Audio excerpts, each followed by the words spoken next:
Paz do Senhor a todos. Pastor Davi Passos, aqui para mais uma aula da Escola Bíblica Dominical, segunda aula do nosso primeiro trimestre de 2026, cujo tema, O Deus Pai.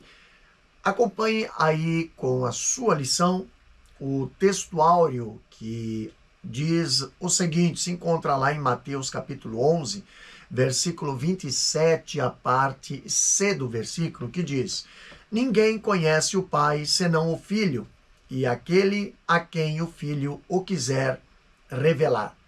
A lição nos apresenta o seguinte texto, na verdade prática, que diz o seguinte: conhecemos a identidade, os atributos e a glória do Deus Pai por meio da revelação de Cristo e da ação do Espírito Santo.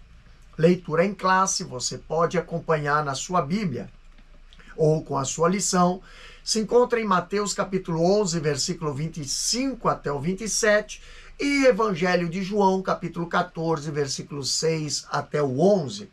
Mateus capítulo 11, versículo 25 ao 27 diz o seguinte: naquele tempo, respondendo Jesus, disse: graças te dou, ó Pai, Senhor do céu e da terra, que ocultaste estas coisas aos sábios e instruídos e as revelaste aos pequeninos. Sim, ó Pai, porque assim te aprouve. Todas as coisas me foram entregues por meu Pai, e ninguém conhece o Filho senão o Pai, e ninguém conhece o Pai senão o Filho, e aquele a quem o Filho o quiser revelar. Em João capítulo 14, versículos 6 até o 11, diz o seguinte: disse-lhe Jesus: eu sou o caminho e a verdade e a vida, e ninguém vem ao Pai senão por mim. Se vós me conhecesseis, a mim também conhecerias a meu Pai, e já desde agora o conheceis e o tendes visto. Disse-lhe Filipe: Senhor, mostra-nos o Pai, o que nos basta. Disse-lhe Jesus: estou há tanto tempo convosco e não me tendes conhecido, Filipe? Quem me vê a mim, vê o Pai. E como dizes tu, mostra-nos o Pai? Não crês tu que eu estou no Pai e que o Pai está em mim? As palavras que eu vos digo, não as digo de mim mesma, mas o Pai que está em mim é quem faz as obras. Crede-me que estou no Pai e o Pai em mim. Crede-me ao menos por causa das mesmas obras. Então, aqui nós temos esta lição, esse tema, o Deus Pai. E nós temos aqui 3 objetivos para estudarmos esse tema, né? Apresentados aqui por esta lição. O primeiro objetivo é reconhecer biblicamente a identidade de Deus Pai. O segundo objetivo é entender que o Pai se revela plenamente em Cristo. E o terceiro objetivo é identificar atributos e nomes que expressam a natureza de Deus Pai. Então, quando nós olhamos para este tema, nós vemos aqui a palavra de Deus nos apresentando, né? O Deus Pai. A palavra-chave aqui desta lição é Pai. A doutrina da Trindade é um mistério revelado e central à fé cristã. E um só Deus em 3 pessoas coeternas, consubstanciais e distintas. O Pai, o Filho e o Espírito Santo.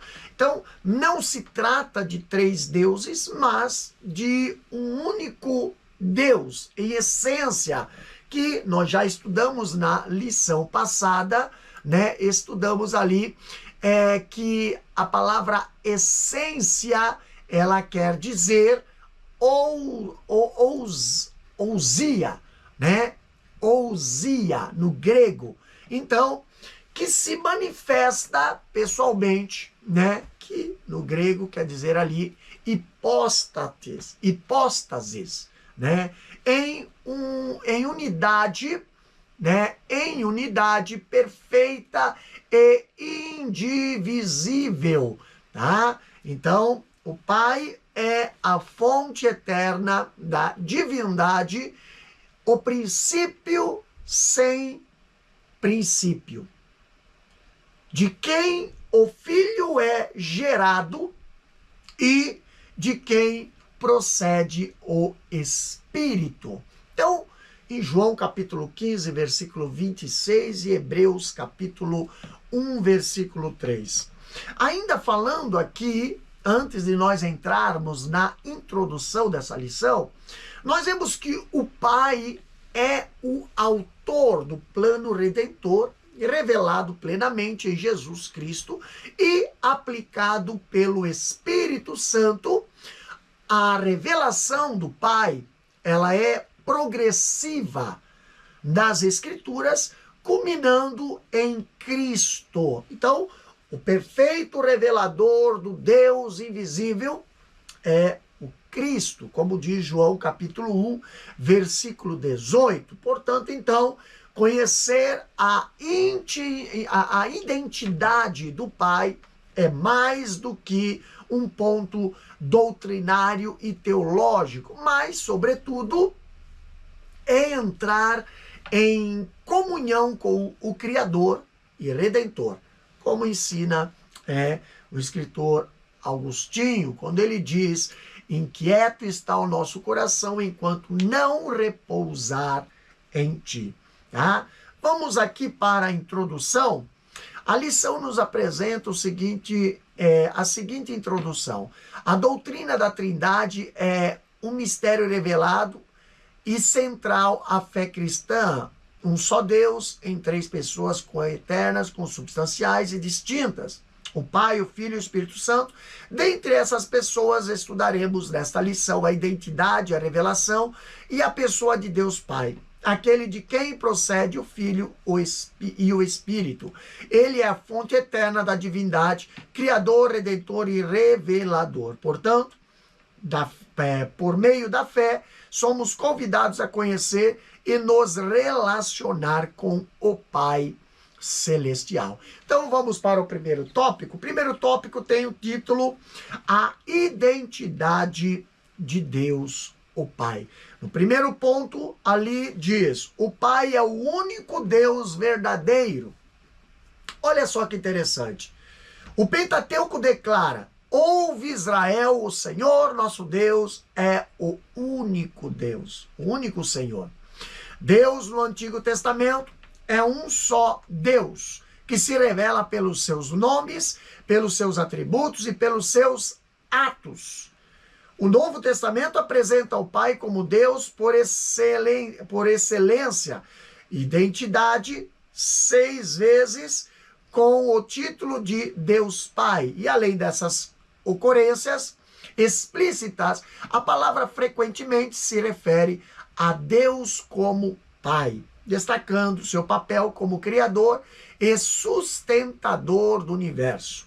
O próprio Jesus se refere a Deus como Pai e ensina os discípulos a orarem: Pai nosso que estás no céu, reforçando a necessidade de um relacionamento pessoal com Deus. Então aqui nós vemos a identidade de Deus como Pai é de suma importância na teologia cristã.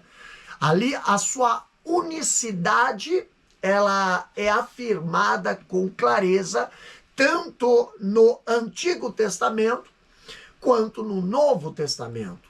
Então, a confissão de fé de Israel, como a lição nos apresenta, é conhecida como Shema, né? O que é Shema, pastor?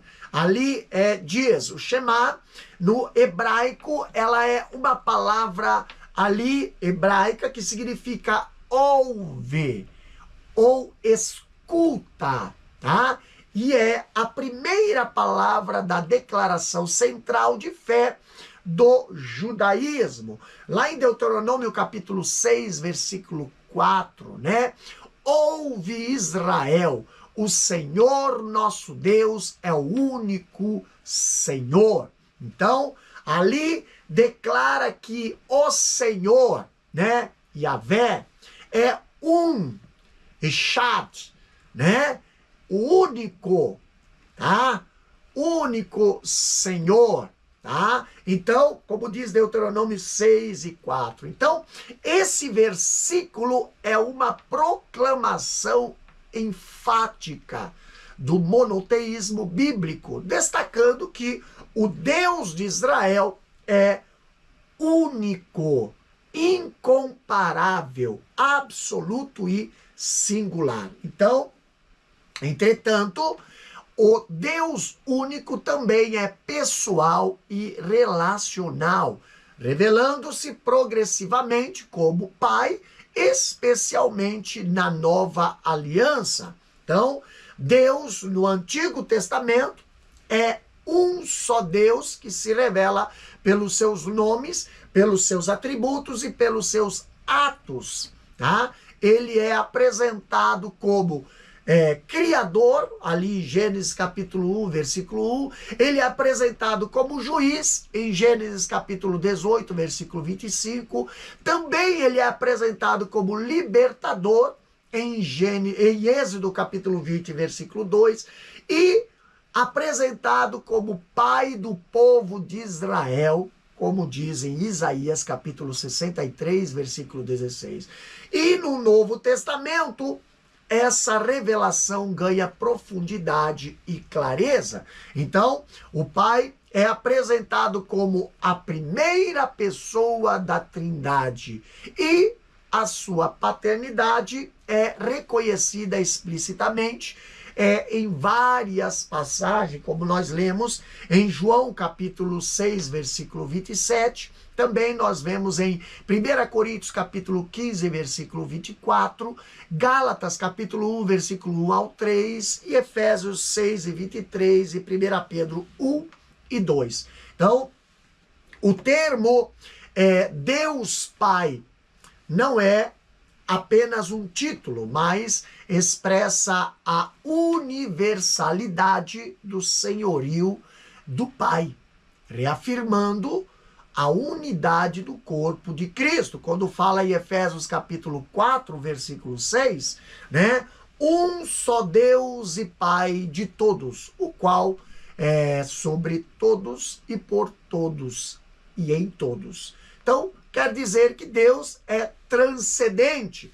Como diz, isso quer dizer sobre todos. Também quer dizer que Deus é ativo, né? Quando fala por todos. E imanente quando diz em todos vós. Então, Cristo, ele reforçou essa identidade ao chamar Deus de meu Pai e ensinar os discípulos a orarem, né? Pai nosso que estás no céu, lá em Mateus capítulo 6, versículo 9. Então essa oração, ela aponta para a transcendência divina e convida os crentes também à intimidade filial com Deus. Então, o Deus é aquele que está nos céus, mas que está próximo dos que invocam com fé e reverência, como fala Salmo 145, versículo 18. Também a paternidade de Deus, né, portanto, revela um relacionamento íntimo, real, pessoal e transformador. Aqui, o crente não se aproxima de um Deus distante, mas de um Pai amoroso que deseja comunhão com os seus filhos, como fala em Romanos capítulo 8, versículo 15, onde ali diz: recebeste o espírito de adoção de filhos, pelo qual chamamos Abba, Pai. Então, desse modo, devemos conhecer a Deus como Pai, não como um exercício intelectual, mas como uma fonte de consolo, identidade e segurança espiritual para os filhos de Deus em Cristo. Agora, no segundo ponto aqui da lição, nós temos aqui o Pai é a fonte da divindade. A lição nos apresenta o seguinte texto: nossa declaração de fé professa que Deus é o supremo ser. É eterno, nunca teve começo, princípio e nunca terá fim, pois ele existe por si mesmo. Como o Pai tem a vida em si mesmo, assim deu também ao Filho ter a vida em si mesmo. Ele é o Deus imutável desde a eternidade, desde antes da fundação do mundo. Ele é o Criador dos céus e da terra e de tudo que nele existe. Ele é o Deus Pai de nosso Senhor Jesus Cristo. Ele é o Espírito doador e mantenedor de toda a vida.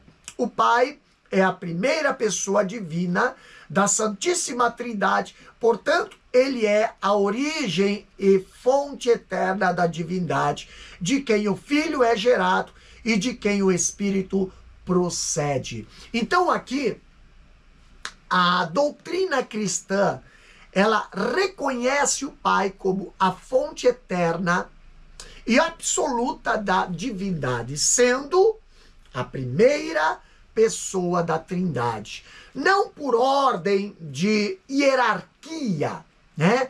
Mas por prioridade de relação ontológica. Pastor, o que quer dizer relação ontológica? A palavra ontologia, ela vem do grego ontos, que quer dizer ser, mais logia, que quer dizer estudo. Então, significando o estudo do ser ou da natureza da existência. Então, a relação ontológica no contexto da doutrina da Trindade não implica em diferença de natureza, mas refere-se à maneira como as pessoas divinas se relacionam. Então, quando falamos aqui, ele é o Deus eterno que existe por si mesmo, sem princípio ou fim, como diz Deuteronômio capítulo 33, versículo 27. Essa verdade ali é reafirmada por Jesus lá em João capítulo 5 e 26, quando ele diz: porque como o Pai tem a vida em si mesmo, assim deu também ao Filho ter a vida em si mesmo. Então, significa que a vida divina não foi recebida nem derivada de algo exterior, mas é inerente e autoexistente, atribuído exclusivo à divindade. Então, acerca da imutabilidade do Pai, a Bíblia declara, Salmos 90, versículo 2, de eternidade a eternidade tu és Deus. Então, esse atributo é ratificado em diversos outros textos. Por exemplo, Malaquias 3 e 6 diz: porque eu, o Senhor, não mudo. Também Tiago, capítulo 1, versículo 17, diz: em quem não há mudança nem sombra de variação. Então, essas passagens são essenciais à compreensão de Deus como fundamento absoluto de toda a realidade. Então, Deus não sofre alteração, sendo sempre perfeito, constante e confiável. Então, em sua natureza espiritual, o Pai é descrito como aquele que concede e sustenta a vida, como fala em Jó capítulo 33, versículo 4. E, vista disso, o Pai também é a fonte não causada da Trindade. Ele gera eternamente o Filho e é o princípio de onde procede o Espírito, como diz Hebreus capítulo 1, versículo 1 ao 3. Agostinho, ele ensina que o Pai é o princípio da divindade. Assim, sendo então, a ortodoxia cristã rejeita qualquer subordinação ontológica entre as pessoas da Trindade. Como afirma Beckhoff, embora o Pai esteja em primeiro plano na obra da criação, a segunda e a terceira pessoa não são poderes dependentes ou meros intermediários, mas sim autores independentes juntamente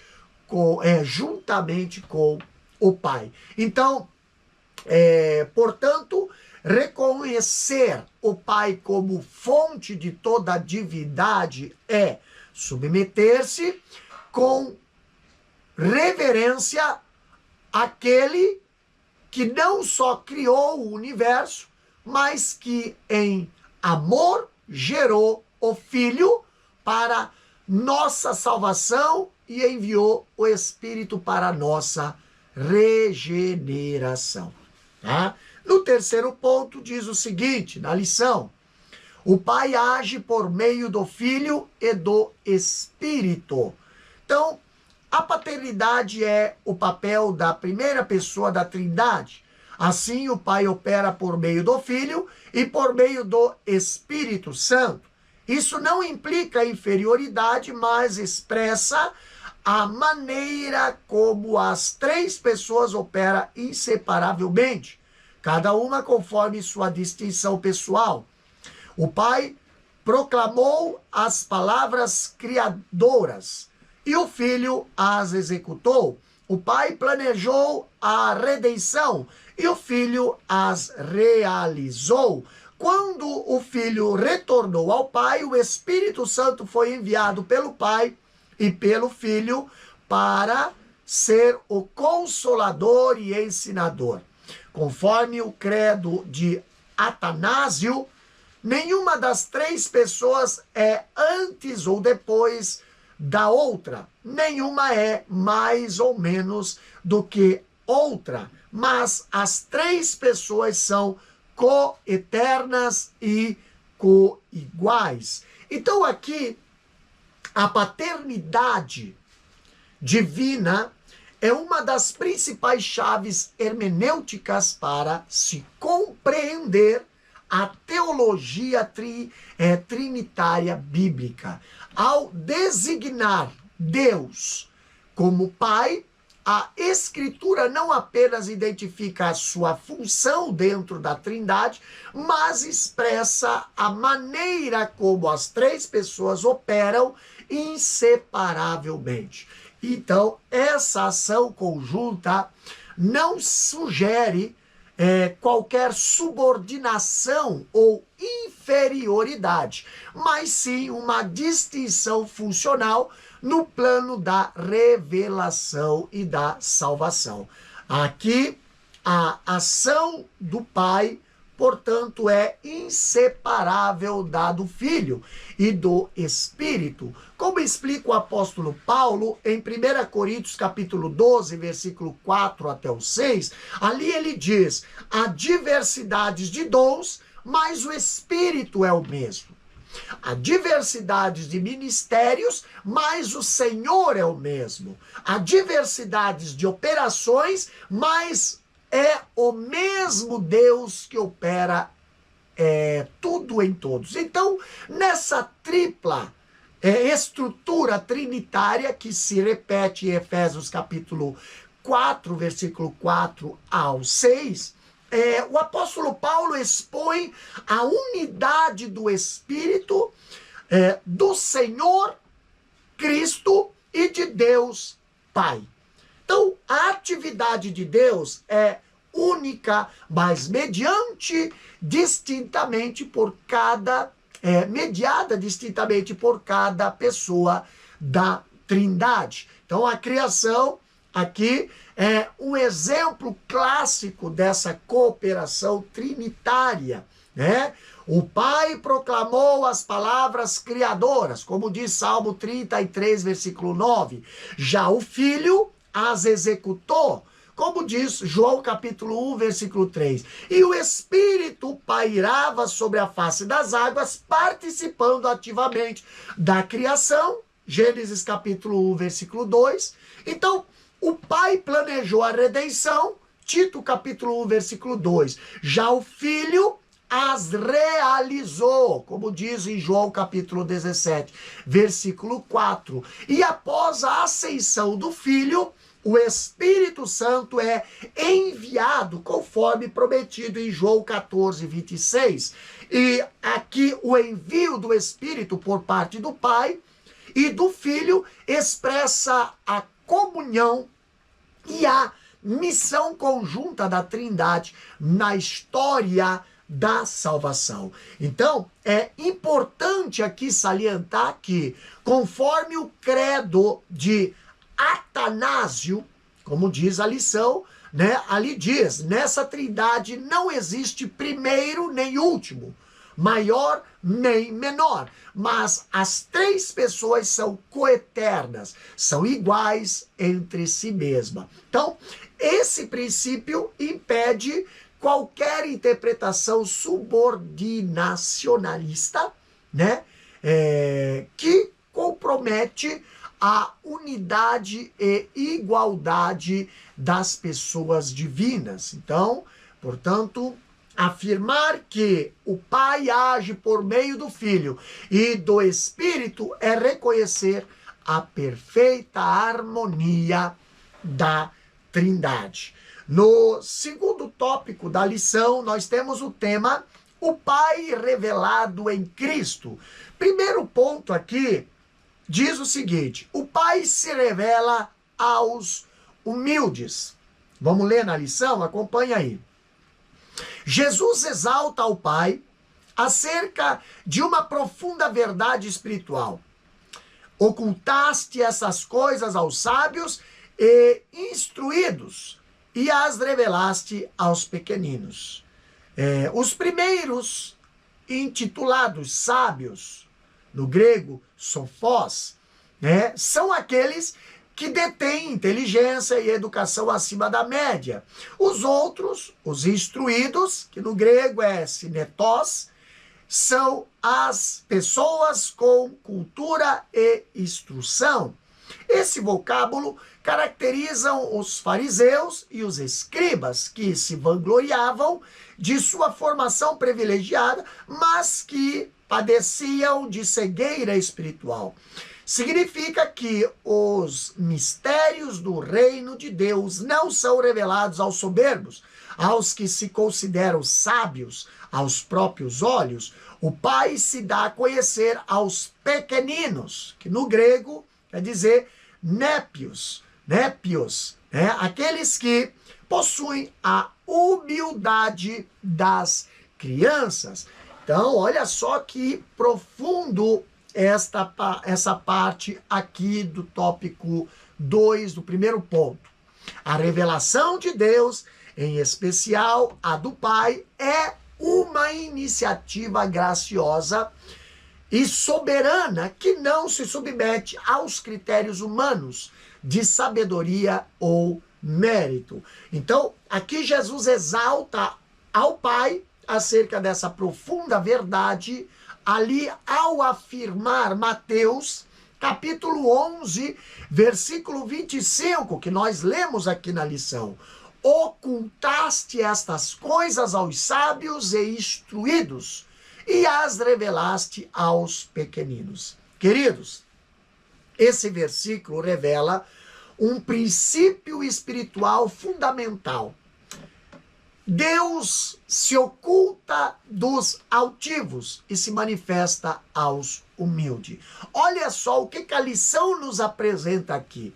O termo traduzido por sábios, no grego, quer dizer sofós, refere-se àqueles que se consideram intelectualmente superiores ou que possuem uma formação elevada segundo aos padrões humanos. Agora, já os entendidos, quem são os entendidos? No grego, essa palavra entendidos quer dizer sinetós, designa os que julgam, os que se julgam capazes de discernir por si mesmo as verdades espirituais. Então, esses termos caracterizam os fariseus e os escribas da época de Jesus, cujo orgulho teológico os impedia de reconhecer a verdade revelada em Cristo, como diz João capítulo 5, versículo 39 e 40. Então, eles ali se tornaram exemplos clássicos de cegueira espiritual e detinham as Escrituras, mas desconheciam o Deus das Escrituras. Isso demonstra que os mistérios do reino de Deus não são desvelados aos soberbos, aos que se consideram sábios aos próprios olhos, como fala Provérbios capítulo 3, versículo 7. Mas o Pai se revela aos pequeninos. Essa palavra pequeninos no grego quer dizer népios, né? Vocábulo que remete à simplicidade e dependência. Aqueles que possuem a humildade das crianças, como fala Mateus capítulo 11, versículo 25. Pastor, a humildade, portanto, não é apenas uma virtude moral, mas uma condição espiritual necessária para se conhecer a Deus. Então, aqui, os humildes,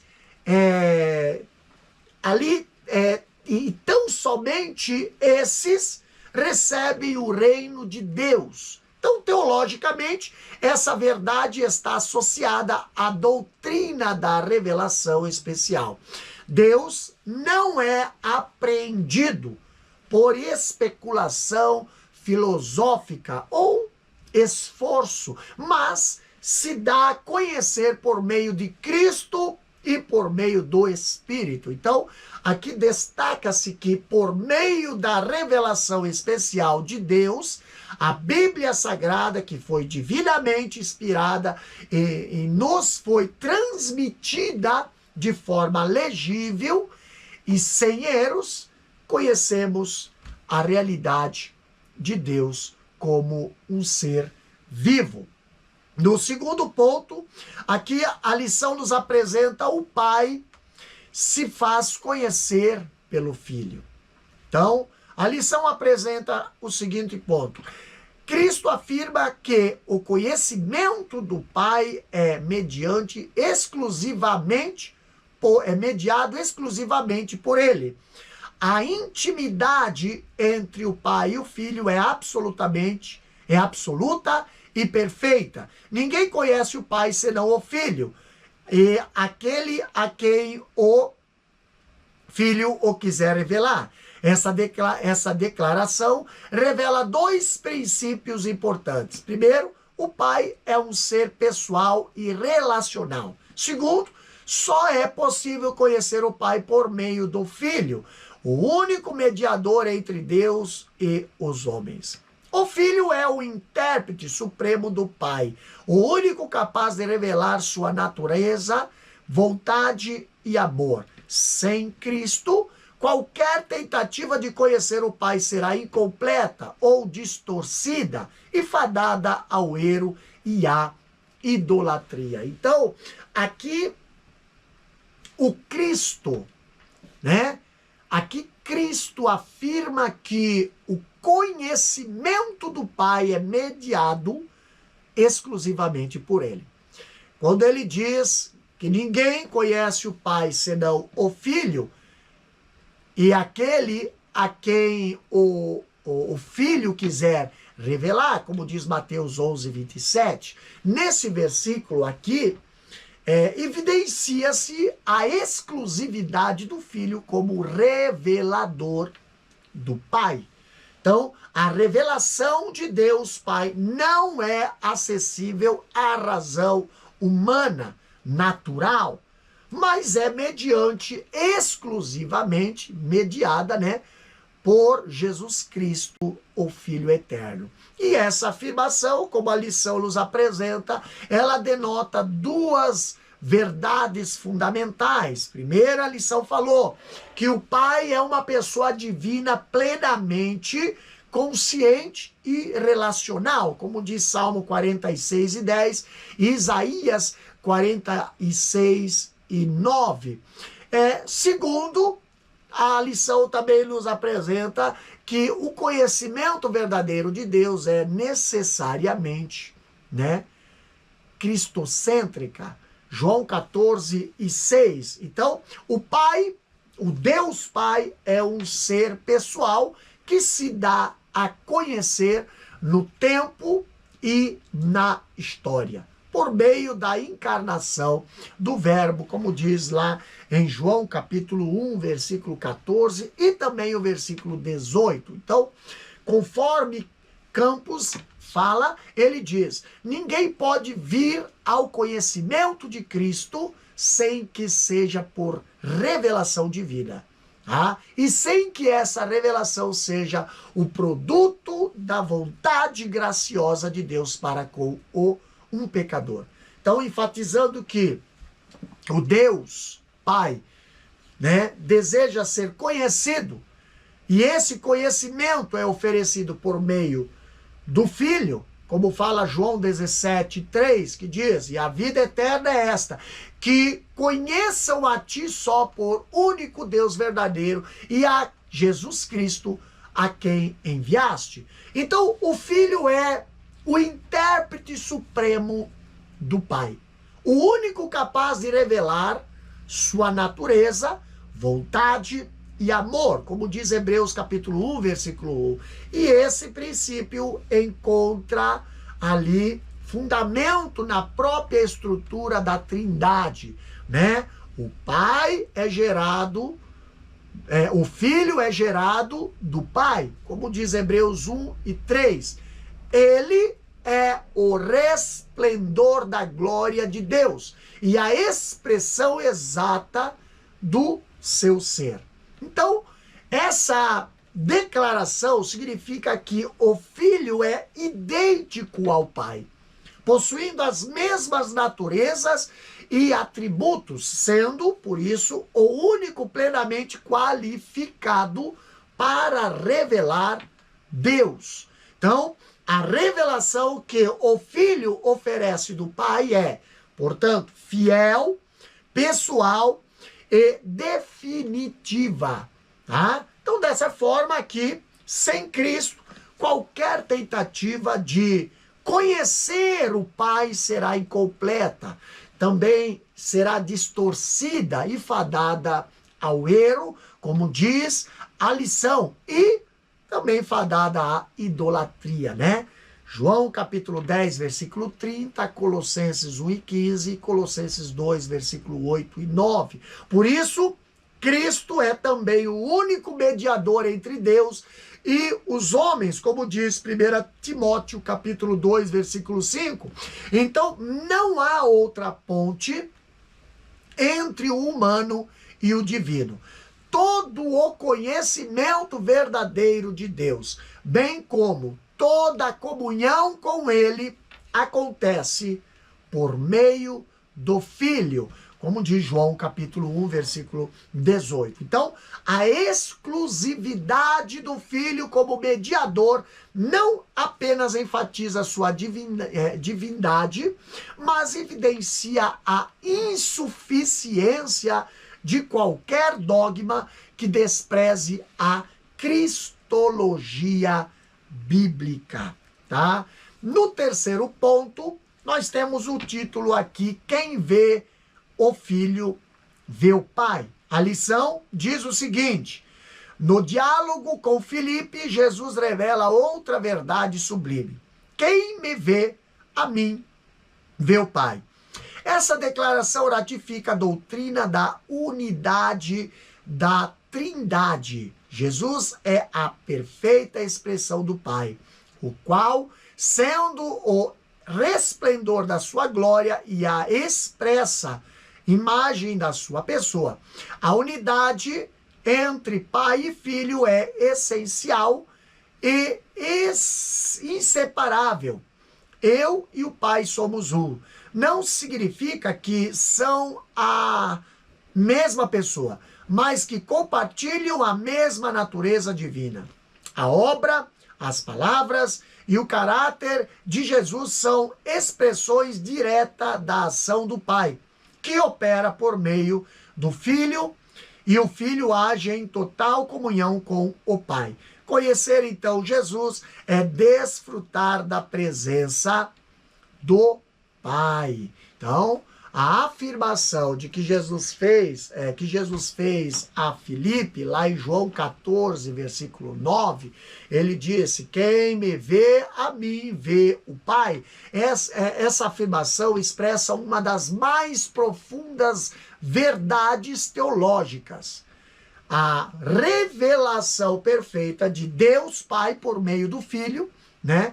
E essa declaração, ela está inserida no contexto de uma Páscoa, momento de ensino íntimo entre Cristo e os seus discípulos. E ali reafirma a unidade entre o Pai e o Filho, sem contudo confundir as suas pessoas. Então, trata-se de um claro testemunho ali da Trindade. Como já observado, essa verdade é amplamente confirmada lá em Hebreus, quando o escritor declara que o Filho é a expressão exata do seu ser. Lá em Hebreus capítulo 1, versículo 3. Então a frase ali, expressão exata, no grego, ela quer dizer character, né? Que é usada para descrever a marca impressa de um selo, uma metáfora poderosa para indicar que o Filho manifesta com perfeição o caráter, os atributos e a essência do Pai. O comentário bíblico, Bacon, afirma que não é nada menos do que a revelação de forma concreta e visível do próprio Deus. Então a frase de Cristo, lá em João 10:30, eu e o Pai somos um, também deve ser entendida em termos de unidade. Então, o Filho não é apenas um representante do Pai, mas o Deus eterno encarnado, compartilhando a mesma natureza divina, como fala Colossenses capítulo 2, versículo 9. Então, como observa ali o credo de Atanásio, né, quando diz a deidade do Pai, do Filho e do Espírito Santo é toda uma só, a glória é igual e a majestade é coeterna, e tal como é o Pai, tal é o Filho e tal é o Espírito Santo. Assim, então, ver Jesus em sua obra, palavras e caráteres, experimentar a revelação definitiva do Pai. Então, além disso também, nós precisamos prestar atenção num ponto. Jesus, ele ensina que suas palavras e obras não são independentes do Pai, mas procedente dele. João capítulo 14, versículo 10 e 11. Então, isso expressa o princípio teológico de que o Pai está no Filho e o Filho no Pai. Por conseguinte, qualquer tentativa de conhecer a Deus sem recorrer à pessoa de Cristo está condenada ao fracasso. Então, a fé cristã, portanto, ela está centrada na revelação do Pai no Filho, sem a qual permaneceríamos, né, em trevas, como diz João 8:12. Então, assim, conhecer Jesus é desfrutar da presença e do amor do Pai. Jesus ali, ele afirma que aquele que o ama será amado pelo Pai, e que ele e o Pai farão morada nesse crente, como diz João 14, versículo 21 e 23. Então essa promessa não se limita ao futuro, mas já se cumpre na vida de todo aquele que recebe a Cristo, né, como Senhor e Salvador. No terceiro ponto, no terceiro tópico da lição, temos o título A Pessoa de Deus Pai. Primeiro ponto fala o seguinte: atributos incomunicáveis do Pai. São qualidades exclusivas da divindade. Elas pertencem apenas ao Deus Pai, bem como ao Filho e ao Espírito, e não podem ser compartilhadas pelo ser humano. Os principais atributos são a autoexistência. Deus existe por si mesmo, não depende de nada para existir. Eternidade. Deus não tem começo nem fim, não está limitado pelo tempo. Imutabilidade. Deus não muda, ele é sempre o mesmo. Onipotência. Deus é todo-poderoso e nada pode frustrar seus desígnios. Onisciência. Deus conhece perfeitamente o passado, o presente e o futuro. Onipresença. Deus está ao mesmo tempo presente em todos os lugares, e esses atributos, portanto, revelam que nosso Deus é absoluto e sem limitação alguma. Olha só que interessante. Falando aqui da autoexistência, como fala, né, no primeiro atributo aqui, né? Autoexistência. Então, Deus existe por si mesmo, sem depender de qualquer ser ou causa externa, tá? Como diz João capítulo 5, versículo 26. Tal atributo contrasta com a natureza contingente de toda a criação que depende de Deus para existir, tá? O nome Eu Sou, revelado a Moisés na sarça ardente, denota a plenitude do ser e a eternidade autossuficiente de Deus, como diz Êxodo capítulo 3, versículo 14. Agora, temos outro atributo incomunicável, que é a eternidade. A eternidade é Deus, ele está fora das limitações do tempo. Ele não apenas existe desde a eternidade passada, mas transcende o tempo. Ele é atemporal, como fala Salmo capítulo 90, versículo 2. E ele não tem origem e não tem fim, como diz Isaías capítulo 57, versículo 15. Outro atributo incomunicável do Pai é a imutabilidade. Imutabilidade é o que, pastor? Deus não muda em sua essência, natureza, vontade ou caráter. Ele é perfeitamente constante e confiável, como diz Malaquias, né? Capítulo 3, versículo 6 e Tiago, capítulo 1, versículo 17. Então, aqui na imutabilidade, Deus age no tempo, mas sem sofrer alterações em seu ser. Portanto, aqui nós vemos que a imutabilidade divina não deve ser entendida no sentido de imobilidade, tá?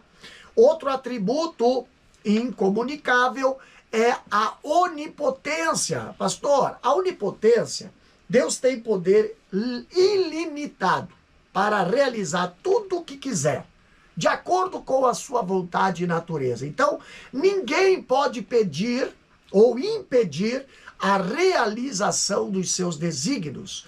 Jó, capítulo 42, versículo 2, e Lucas, capítulo 1, versículo 37, nos dá esse contexto. Porém, a onipotência divina nunca é exercida em oposição ao seu próprio caráter, mas é governada por sua própria perfeição moral, como diz Hebreus capítulo 6, versículo 18. Também temos a onisciência. A onisciência também é um atributo incomunicável do Pai. A onisciência Deus, ele conhece todas as coisas desde a eternidade.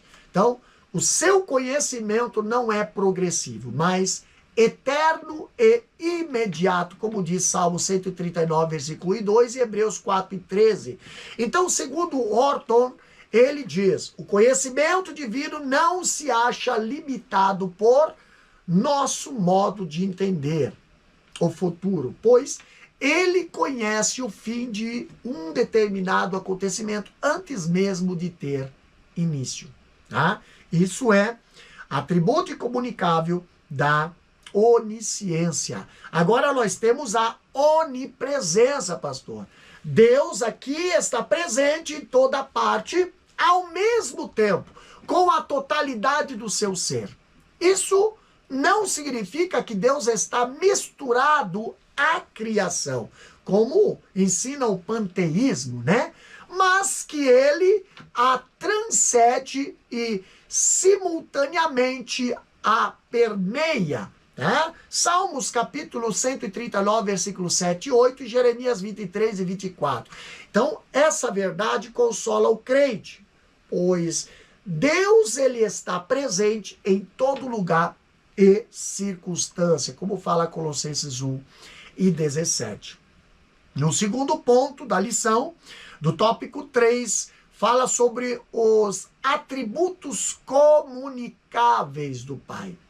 O que são atributos comunicáveis? São qualidades divinas que, de alguma forma, Deus compartilha com suas criaturas, ainda que de maneira limitada. Reflete os aspectos do caráter e da moral de Deus, que pode ser vista em grau menor no ser humano criado à sua imagem e semelhança. Então, dentre elas, destaca-se aqui a santidade, né? Então, a santidade, aqui Deus é santo e chama seus filhos a serem santos em toda maneira de viver. Também temos o amor. Deus é amor em essência e podemos amar a Deus e ao próximo como reflexo desse amor. Temos a fidelidade.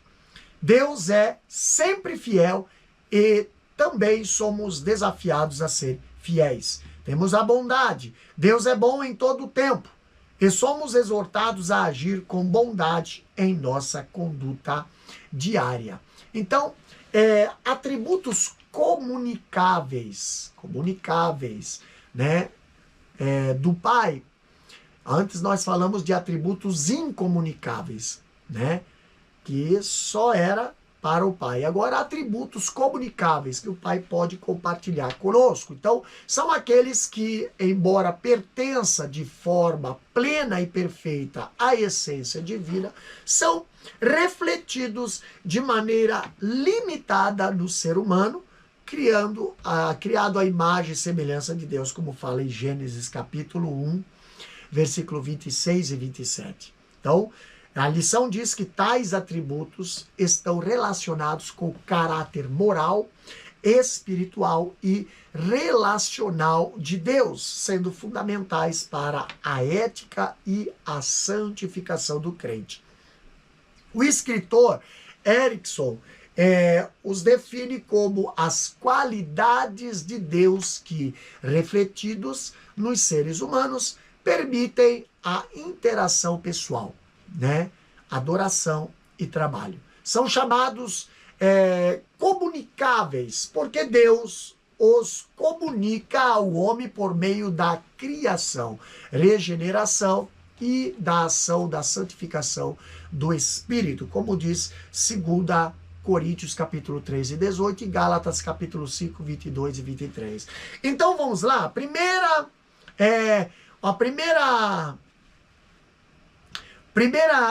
atributo comunicável primeiro atributo comunicável do Pai é a santidade.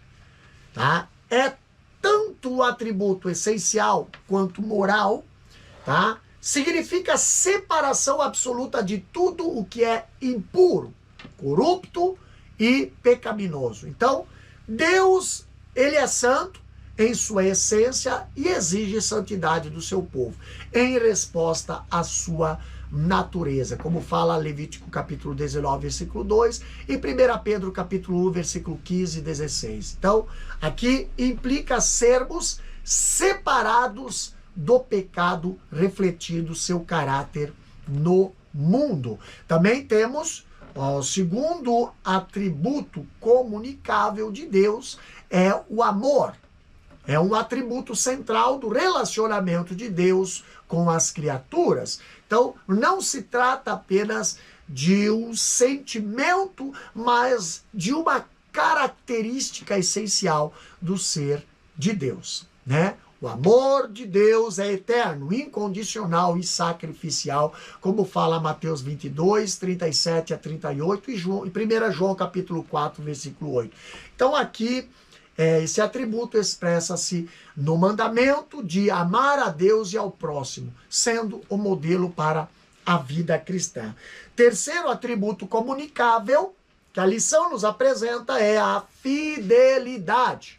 A fidelidade de Deus é a sua constância em cumprir tudo o que prometeu. Então, Deus não falha, Deus não mente.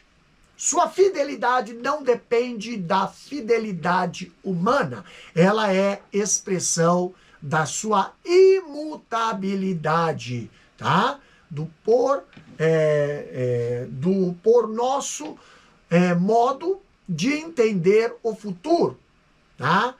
Pois ele conhece o fim de um determinado acontecimento antes mesmo de ter o início, tá?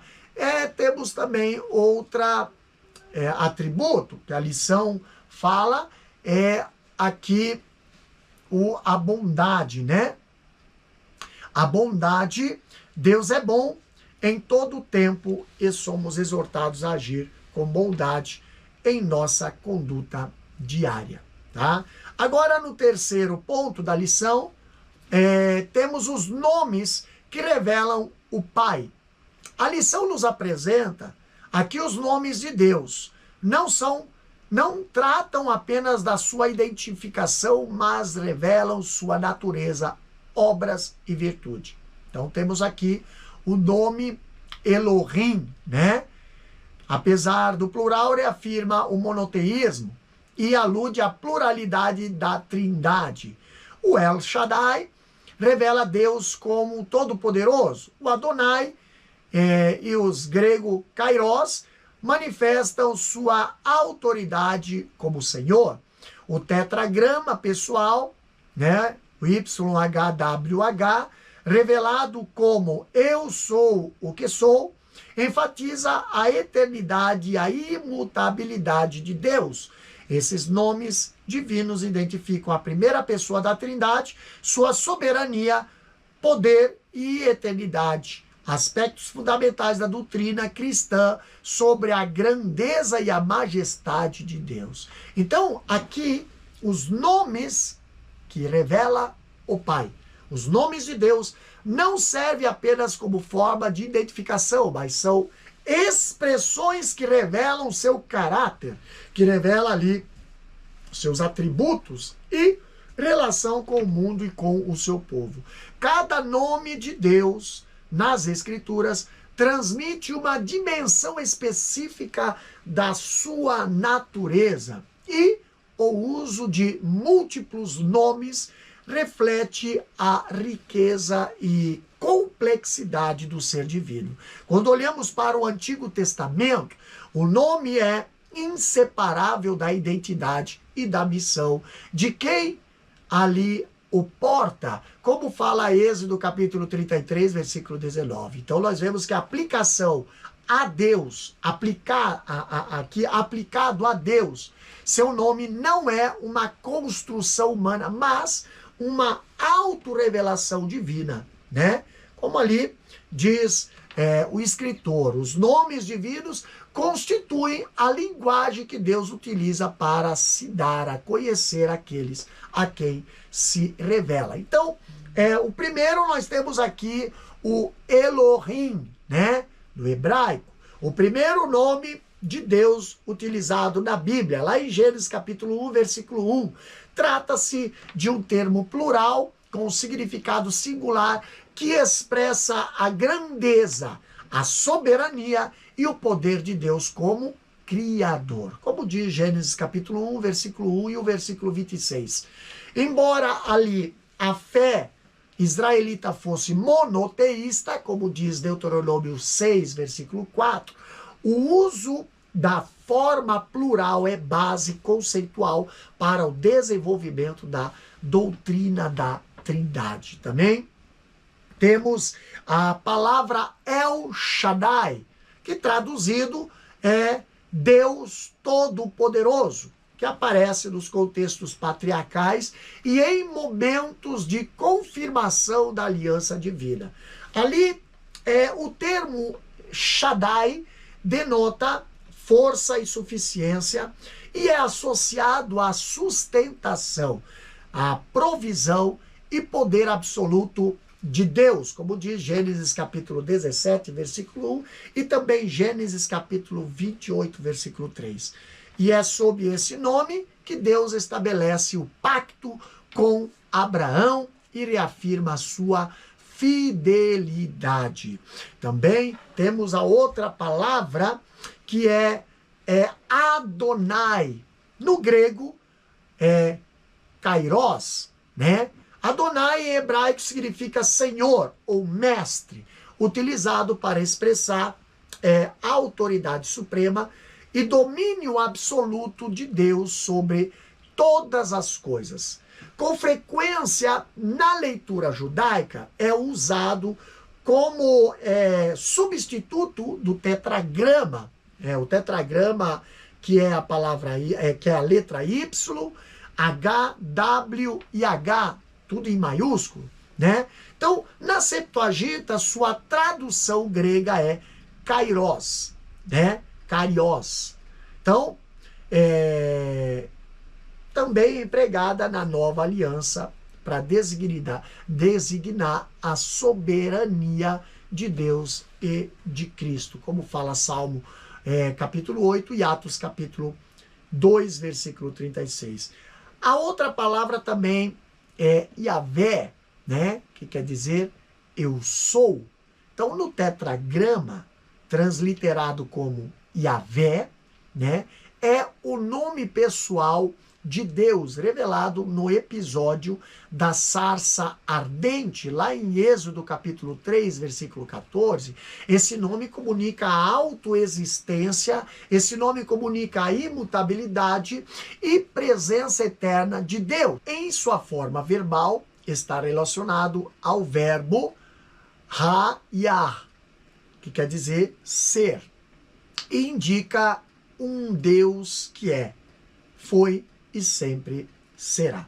Então, na conclusão da nossa lição, aqui diz o seguinte: a doutrina da Santíssima Trindade é a revelação concreta da vida divina compartilhada entre o Deus, o Filho e o Espírito Santo. O Deus Pai, né? O Deus Filho e o Espírito Santo. Nessa lição, vimos que Deus, o Pai, é o Deus verdadeiro, eterno e soberano, revelado plenamente em Cristo. Ele é o autor da criação, o planejador da redenção e o sustentador da vida. Conhecer o Pai por meio do Filho é a essência da vida eterna, que essa verdade desperta em nós o desejo sincero de conhecer, amar e obedecer ao Pai que em Cristo nos adotou como filhos. Então, a doutrina da Trindade é a revelação concreta da vida divina compartilhada entre o Pai, o Filho e o Espírito Santo. Então, nesse capítulo aqui, nós vimos que Deus, o Pai, é o Deus verdadeiro. Como diz a lição, eterno e soberano revelado plenamente em Cristo. Ele é o autor da criação, ele é o planejador da redenção e o sustentador da vida. Tá? Então nós temos aqui estes atributos, né? Os atributos e nomes de Deus Pai expressam sua natureza, santidade, amor e autoridade, revelando quem ele é e como se relaciona com a sua criação. Então aqui nós finalizamos esta segunda aula, né? Vamos para os exercícios, revisando o conteúdo. Primeira questão diz o seguinte: como Deus se identifica no Antigo Testamento? Resposta: Deus no Antigo Testamento é um só Deus que se revela pelos seus nomes, atributos e atos. Segunda questão: o que afirma o credo de Atanásio, do século V, a respeito das três pessoas da Trindade? Resposta: nenhuma das três pessoas é antes ou depois da outra. Nenhuma é maior ou menor do que a outra, mas as três pessoas são coeternas, coiguais. Credo de Anastácio, século V. Terceira questão: o que significa a expressão dita por Jesus, eu e o Pai somos um, lá de João capítulo 10, versículo 30? Resposta: significa que o Pai e o Filho compartilham a mesma natureza divina, embora sejam pessoas distintas. Quarta questão: o que são os atributos incomunicáveis do Pai? Resposta: qualidades exclusivas da divindade, autoexistência, eternidade, imutabilidade, onipotência, onisciência e onipresença. Quinta e última questão: o que são os atributos comunicáveis do Pai? Resposta: virtudes divinas que Deus compartilha de forma limitada com suas criaturas, como santidade, amor, fidelidade e bondade. Amém? Não deixe de compartilhar, não deixe de se inscrever em nosso canal, tá? Deixar aí o seu comentário para que nós venhamos aí estar levando aos vossos corações estudos bíblicos da palavra do Senhor. Amém? Deus querido, Deus eterno, te agradecemos por mais esta aula, Senhor, por mais esse estudo. Pai, abençoa, Senhor, a cada ouvinte, a cada professor, a cada aluno que estará, Senhor, estudando através deste vídeo, Pai. Abençoa, Senhor, ali a cada vida, Pai. Que esta palavra venha, Senhor, contribuir, venha somar para o elevo espiritual de cada ouvinte, Deus. Abençoa, Senhor, é o que nós te pedimos no nome de Jesus. Amém e amém. Que Deus vos abençoe.